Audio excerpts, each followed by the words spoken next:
Penis ignorance YouTube சேனலுக்கு உங்களை அன்புடன் வரவேற்கிறேன். வணக்கம் ஃப்ரெண்ட்ஸ். இப்போது பிஜிடிஆர்பிக்கு என்னென்ன டாக்குமெண்ட்ஸ்லாம் வந்து நம்ம அப்லோட் பண்ணணும் அப்படிங்கிற ஒரு லிஸ்ட் இங்கே கொடுத்துருக்கோம். அதை கொஞ்சம் பாருங்கள். ஃபஸ்ட்டு வந்து 10th மார்க் ஷீட்டு, அப்புறம் 12th மார்க் ஷீட்டு, அதுக்கப்புறம் தேர்டு ஒன்று. ஸோ டிப்ளமோ டீச்சிங் யாராவது முடிச்சிருந்தாங்கன்னா அதுக்கு ஈக்குவலன்ஸ் சர்டிஃபிகேட் அது அவங்க வச்சு அதை அப்லோட் பண்ணிக்கணும். அதுக்கப்புறம் யூஜி டிகிரி முடித்தவங்க வந்து UG consolidated mark sheet, UG consolidated mark sheet ஒரு சிலர்கிட்ட இருக்காது, அவங்க வந்து ஆல் செமஸ்டர் மார்க் ஷீட்டை ஒன்றா சேர்த்து அப்லோட் பண்ணிக்கலாம்.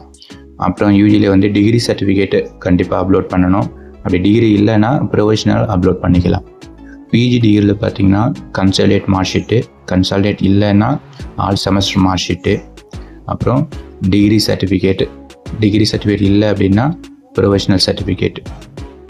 தென் பிஎட்டில் வந்து கன்சால்டேட் மார்க் ஷீட்டு, அதுக்கப்புறம் அதனுடைய டிகிரி சர்டிஃபிகேட், அப்படி இல்லைன்னா ப்ரொஃபஷனல் சர்டிஃபிகேட். அண்ட் தென் கீழே வாங்க, கம்யூனிட்டி சர்டிஃபிகேட்.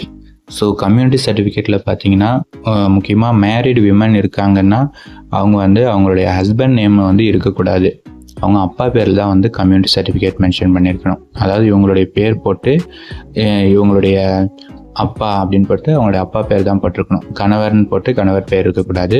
அந்த மாதிரி யாருக்காவது இருந்துச்சு அப்படின்னா தயவுசெய்து அதை மாற்றி வச்சுக்கோங்க.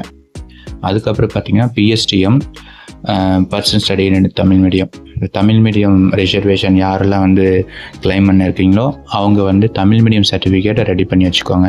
தமிழ் மீடியம் சர்டிஃபிகேட் வந்து ஃபஸ்ட் ஸ்டாண்டர்ட்லேருந்து பிஜி பிஎட் வரைக்குமே தமிழில் வந்து அவங்க படிச்சிருக்கணும். ஸோ அந்த மாதிரி இருக்கிறவங்க தான் வந்து எலிஜிபிள் ஆவாங்க. அப்புறம் நோ அப்ஜெக்ஷன் சர்டிஃபிகேட் யாருக்கு தேவையோ அவங்க அப்லோட் பண்ணிக்கலாம். அதுக்கப்புறம் வந்து சர்வீஸ் சர்டிஃபிகேட் அதுவும் தேவையானவங்க அப்ளை பண்ணிக்கலாம். அப்புறம் கான்டாக்ட் சர்டிஃபிகேட் பாருங்கள். கான்டாக்ட் சர்டிஃபிகேட் வந்து லாஸ்ட் ஸ்டடிடு இன்ஸ்டியூஷனில் நீங்கள் வாங்கியிருக்கணும்.